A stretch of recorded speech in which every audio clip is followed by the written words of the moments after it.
Alright folks, and I know people have been wanting to figure out and have speculated that maybe this isn't a good body or whatnot, or the body that I was under the impression of when I made this deal, but I've removed the pickguard, or I've removed the screws, removed the tremolo. It's very dirty. That said, the first thing we're going to do here is, before we pull this off, we're going to remove the neck just for secondary reasons. And as you can see, I've already removed the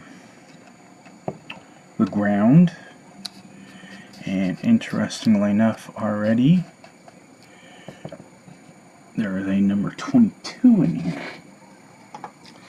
Now, unfortunately, the person I got it from, they used these stupid square head screws, and we've already figured out to how to solve that issue. It's pretty loose in there. Also, this neck plate will be also going as well.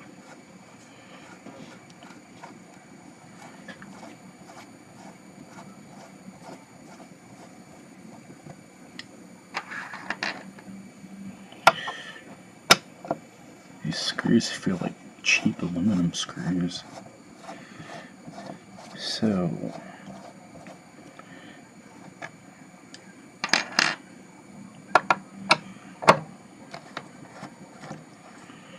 I'll also be able to get a closer look at any other underlying stuff going on.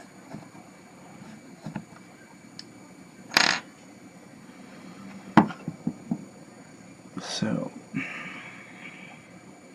that's gone. That's definitely very crappy. And as I already mentioned, I already have a nice proper one to put on there.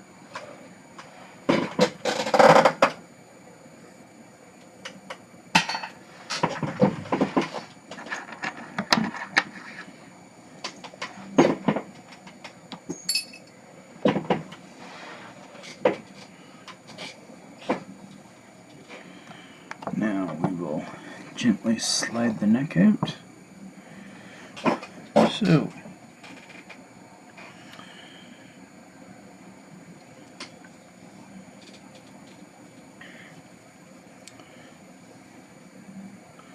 just to verify the folks, this actually has a stamping on it. 8/13/2010 it was produced. In this light you can actually, you'll see two things in this, how I've got the light set up here in the camera. One, how nice the grain is on this. But as I discovered, and as I tilt the camera here, or tilt the neck here, and you can see, I did not happen to notice the nice massive friggin' dings. Mind you though, everything I was playing was coming through and it really wasn't buzzing too much, but still. That's not so much on the bottom, and these appear to be a kind of a vintage-esque kind of thin wire. Again, another reason why I like this neck. It's got an amazing flame running through it all the way through. got some really nice figure to it.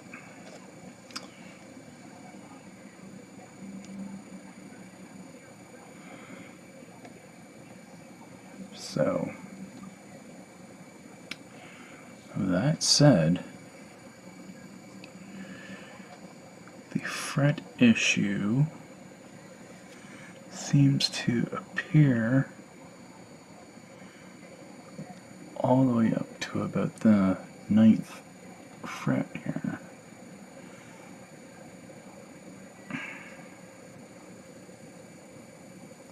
Because it doesn't show up that well, except for when it's flat, but either way, the neck itself is structurally sound. Tuners, garbage. They definitely will be getting replaced. Now, given the nature of this, it then begs to lead to the question, considering this is a very, very, very, very thin coat of poly.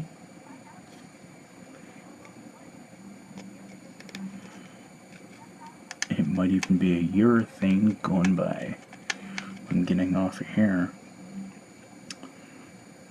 Do I dare risk finishing it? Stripping it down, just leaving it how it is, and maybe even fibbing it a little bit with a proper fender decal.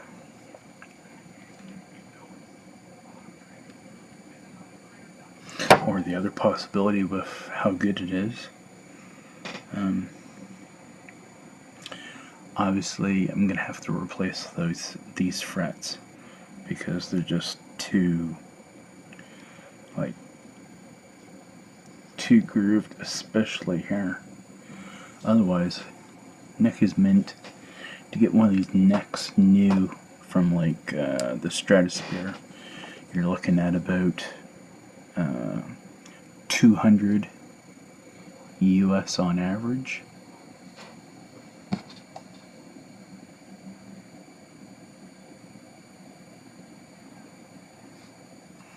So, whereas frets, as I said, $26 for another set of stainless steel frets, and the only other things is maybe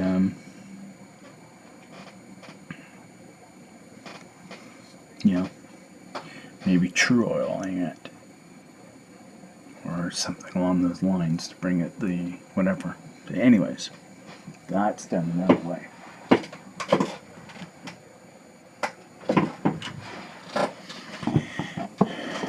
So, again, as we see here,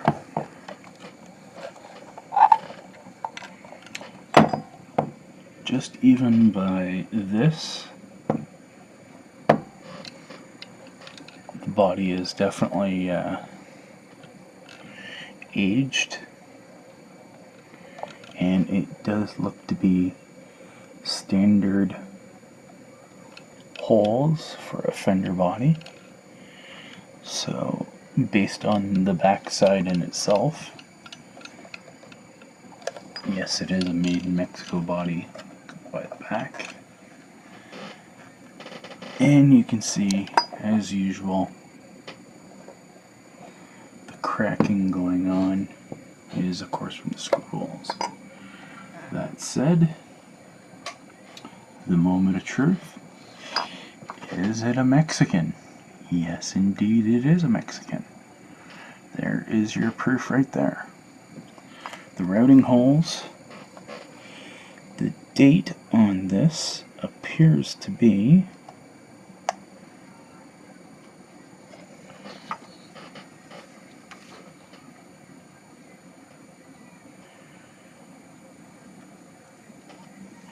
if you go by this, it looks to be a 2006. Not sure what the rest of this says, but 2006. Unfortunately, the little bit of a peeling issue here. Again, I don't think I want to get into the realm of refinishing the body, but again, that shows you how thin of a layer of a poly-esque kind of thing is. But for all intents and purposes, it does look like it was the original Olympic white. And that might even been how they did the white in the first place. So again, another telltale sign that this is made in Mexico. These tremolo holes. That's exactly what appears on all made in Mexico bodies.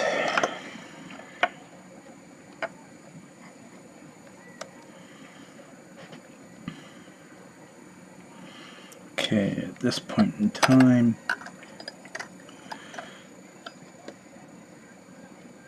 I am going to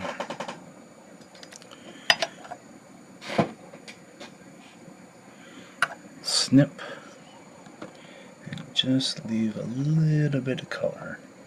So again, I know where I'm putting these wires onto the other strat. I already got the tremolo set up on the other strat. That's good. I've cleaned these up a teeny weeny bit with a file just to get some of the rust off. There's still a little bit there, but all intents and purposes, this should be ready for me to pull out the pickups and throw it all into the other pickguard and put the guitar back together and get it going. That's it. Let's get the pickguard out. So now that we got the ground wires, or the output wires out of the way,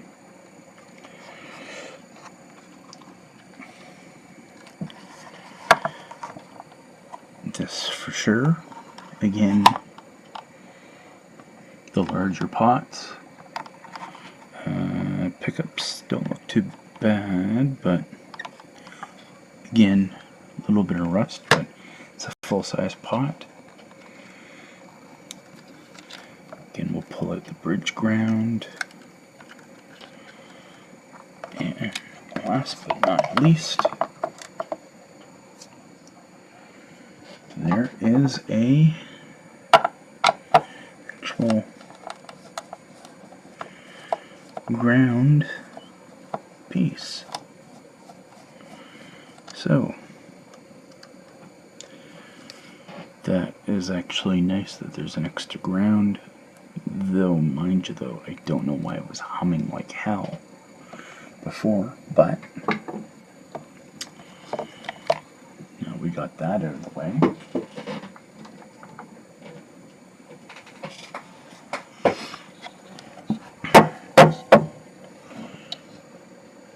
Serial number inside. Almost looks yellowishy, but I think that must be how they do the Olympic white. Again, markings 10 for seems to be some quality control. Now, another telltale sign here that this is a made in Mexico body. There's the routing holes, which means it was definitely 2006. Combined with the routing hole here, that would normally be for the adjuster. All intents and purposes, though, that is the disassembly of the guitar. It definitely will need a very thorough cleaning. I will be doing now is removing the electronics, and I will be putting the electronics into the pickguard of the square strat, and at some point in time I should hopefully be returned with the actual squire up and going. Hope you enjoyed this little kind of show of the body and show of the neck, and again the proof that it is indeed a made in Mexico strat body, for which this time I will try not to kill this one like I did my 95 made in Mexico. With that said, catch you later, folks. Bye for now. Hope everyone's well.